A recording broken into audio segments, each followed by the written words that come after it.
Bismillahirrahmanirrahim. Today we are going to discuss about the cranial nerves and the name of their nuclei and the positioning of the nuclei and what they do and what are their functions. And we will also talk about their exit or entry through various foramina of the skull. So let's start with the first cranial nerve. As you know that the first cranial nerve you can see is the olfactory nerve, and here you are looking into the olfactory bulb here. So let me tell you that this is the view of the brain, or you can call it as the base of the brain, and here you can visualize all the cranial nerves. So about the olfactory nerve, we have to talk about from its origin. For this I will take you to another diagram. You have to recall the nose and its histological olfactory mucosa, and from here, as the cranial nerve, this first cranial nerve originates outside the brain. So do remember that in the olfactory, this mucosa which lies above the nasal superior nasal concha, here the bipolar neurons of the olfactory mucosa, they are the nuclei of this first cranial nerve which is sensory, and from here small rootlets, they combine to form the olfactory nerve, and they are joining the olfactory bulb. Now I can show you another picture here in which you can see the olfactory epithelium and various cells, how these are giving rise to different nerve fibers, and they are passing through the cribriform plate of ethmoid. If you can recall this structure is present in the interior cranial fossa, and by piercing these or passing through these cribriform plate, they are moving upwards and they are forming the olfactory bulb. And now we have to again focus on the previous diagram to see the olfactory bulb. So it is also going to form the olfactory tract, then they are going to be divided into olfactory stria, and you know what, that where it is going to end, this must join the entorhinal area in the temporal lobe of your you would say cerebral cortex. And another important thing about it is that it does not synapse or has nothing to do with the thalamus. Irrespective of the other nerves, this is the only nerve whose sensory information directly enters to your brain in the temporal lobe. Now concentrate on the second cranial nerve, which is the optic nerve. Again pure sensory as that of the previous first olfactory nerve. It also originates outside the brain, and now think from where it gets its origin. You have to concentrate for this. The retina of the eye, that leads to the optic nerve. The retina consists of the ganglionic cell layers, rods and cones are there. The bipolar neurons of this retina is going to give rise to the optic nerve, and this optic nerve coming from both eye joining to form the optic chiasma, you can see here, and dividing into the optic tract. Now we are interested that after emerging from the retina, this optic nerve, which is pure sensory, where it is going to be ended. Now we have to focus towards another diagram. You can see the both eye, the retina is giving rise to the optic nerves. On both sides, here is the optic chiasma and the optic tract.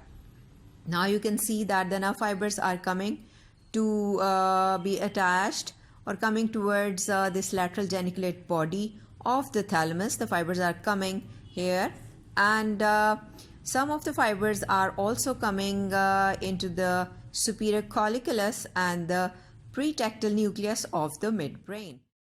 We can see now that the fibers coming from the lateral geniculate body, they are forming the optic radiation. They want to reach the visual cortex to end up. And this visual cortex area 17 located in the calcarine sulcus on the medial surface of the cerebral cortex in the occipital lobe. Now look into the base of the brain again. This area is basically showing the interpeduncular fossa. Here you can watch this rhomboid shaped space being bounded by this optic tract and the crura cerebri of the midbrain and the pons here. And you can observe the mammillary body over there, and there is this projected part called tuber cinereum. Here you can see the cut part, which is the infundibulum, meant to join the hypothalamus with that of the pituitary gland. This is the location I am trying to tell you so that you've got the clear concept. This area is called as anterior perforated substance, and this is the posterior perforated substance. Now concentrate on the third cranial nerve, this blue color nerve I have drawn on both sides. Now we have to focus that from where its nuclei are originating. For this you have to concentrate on the cut section of the midbrain at the level of the superior colliculus. Now you can see that this is the nuclei marked with the pink color are the main motor nuclei of the oculomotor nerve, and from here you can see the oculomotor nerve coming, and there is another accessory nucleus of this oculomotor nerve, which is parasympathetic nucleus, also called as Edinger-Westphal nucleus of the oculomotor nerve.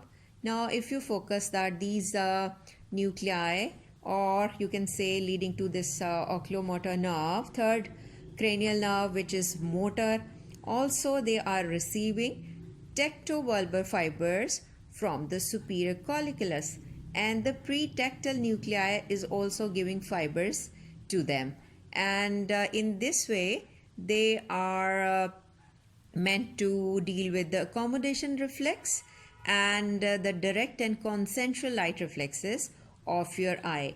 As the word is showing that oculomotor, that something has to deal with your eye, and the main action is the motor. So see that this oculomotor nerve is coming from this midbrain at the level of superior colliculus. It's now supplying the extraocular muscles for being motor to them, except the lateral rectus and the superior oblique. It supplies all of the extraocular muscles, and in this way it has to move your eyeball, and what else it has to do? It constricts your pupil, accommodate it, and other proprioceptive information are also the function of this oculomotor nerve. Now concentrate on this yellow marked fourth cranial nerve, which is the trochlear nerve. It is again the pure motor nerve, most cylinder one, and the only nerve to leave the brain from its posterior surface. Its nuclei lie in the midbrain at the level of inferior colliculus, and it has to supply your superior oblique muscle of the eye, and in this way it moves your eye or takes part. I have to show you another diagram for it so that you can see the cut section of the midbrain. Here you can see the trochlear nuclei, fibers emerges and they run posteriorly, decussate after emerging, and then to supply they are, you can see here, coming towards the this extraocular muscle to the superior oblique muscle and taking part in the movement and the proprioception of this superior oblique muscle. Now you can see there is another nerve, which is the fifth cranial nerve, known as trigeminal nerve. It is a mixed nerve, and you see it emerging from the pons. Now we have to concentrate or learn about its nuclei, and for this you have to see into another diagram. There is a view of the brain stem. Here you can see the details of the cranial nerve nuclei. Focus on the nuclei of the trigeminal nerve. This green line you can very well observe. This is the mesencephalic nucleus of the trigeminal nerve, and it is lying in the midbrain. Now see, there is the main sensory nucleus of the trigeminal nerve that lies in the pons, and it seems to be the downward continuation of the mesencephalic nucleus. Now you can see another green line, which is the spinal nucleus of the trigeminal nerve. These are also called as pontine nuclei because of its location in the pons, and these three are the sensory nuclei of the trigeminal nerve. And now focus on the medial side. There is the red marked nucleus, which is the motor nucleus of the trigeminal nerve. Now after that I will show you another diagram in which these nuclei are going to give rise to the fibers, and they are forming the trigeminal nerve. Again, there is the posterior view of the brain stem, you would say, and showing these various nuclei and the nerve fibers. The spinal nucleus, the main sensory nucleus, fibers are coming, and the motor nucleus, and they all are converging to form the sensory root of a structure called as sensory trigeminal ganglion. Trigeminal means something give rise to three things. So this is now giving rise to three divisions. The first is the ophthalmic division that has to run into the superior orbital fissure to reach towards your eye. Then there is the maxillary division. It has to pass through the foramen rotundum present on the middle cranial fossa, and then you can see the mandibular division that has to pass through the foramen ovale, which is a foramen ovale located in the middle cranial fossa.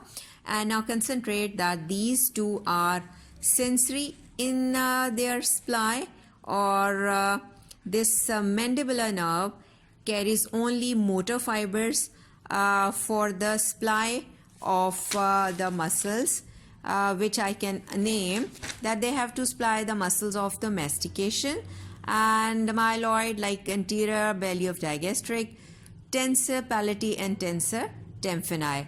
This is how this mixed nerve, which is the largest in a sense that it is a broader one, is a principal sensory nerve of your head. It supplies the skin of your face and the anterior half of your head, and the mucous membrane covering the nose, sinuses, mouth, and anterior two-thirds of the tongue, and rest of the teeth and temporomandibular joint. They are also the area of supply as its territory, you would say. So being a motor as well as and the sensory. So that was about the again about the location of the nuclei of the trigeminal nerve, that we can see mesencephalic is located in the midbrain. Rest of this main sensory nucleus and the spinal nucleus, these are located in the pons. And the thing that is special about the spinal nucleus of trigeminal, it basically extends from the upper pons to the C2 spinal segment of the spinal medulla, you would say, or spinal cord. That is a special thing about it. And these all are sensory nuclei, and they are also carrying the pain and temperature fiber towards the brain as well. Now look into that purple colored cranial nerve, which is the sixth cranial nerve. You call it as abducent nerve. This is a small motor nerve that supplies basically the lateral rectus muscle.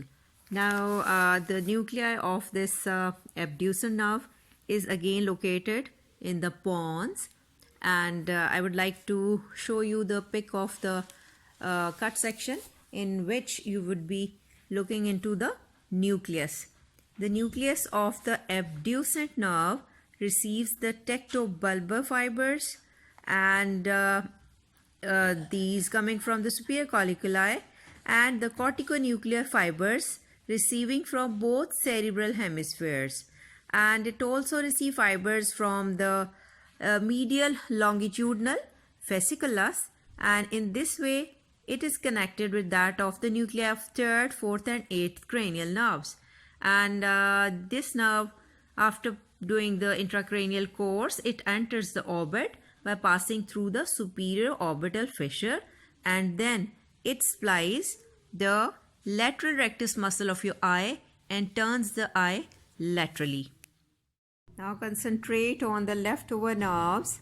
This orange color nerve is the facial nerve, 7th cranial nerve, and the in-between nerve is the nervus intermedius, which is its sensory root, and there is another orangish shaded nerve. This is the vestibulocochlear, the 8th cranial nerve.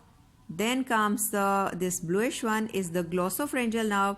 Then again orange color, this is the vagus nerve, and then you can see the spinal nerve, which has got so many rootlets. This extends from the C5 spinal segment of the spinal cord, and this spinal part joins with the cranial part of the accessory nerve. And on the other side you can see the rootlets. They are the hypoglossal nerve, which is the 12th cranial nerve. Now see the facial nerve nuclei. There are 4 nuclei of the facial nerve. The cut section, you are looking into the lower pons, you would say, where these nuclei are buried.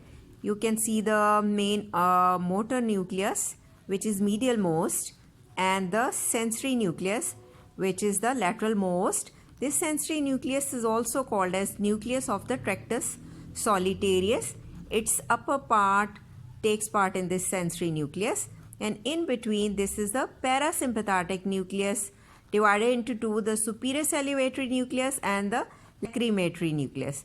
So this is how these are forming the 4 nuclei. Combinedly they've got to create this facial nerve having the sensory root and the motor root. This nerve has to pass intracranially through the internal acoustic meatus along with the vestibulocochlear nerve, and then it passes through the facial canal forming the ganglion, and exits through the stylomastoid foramen.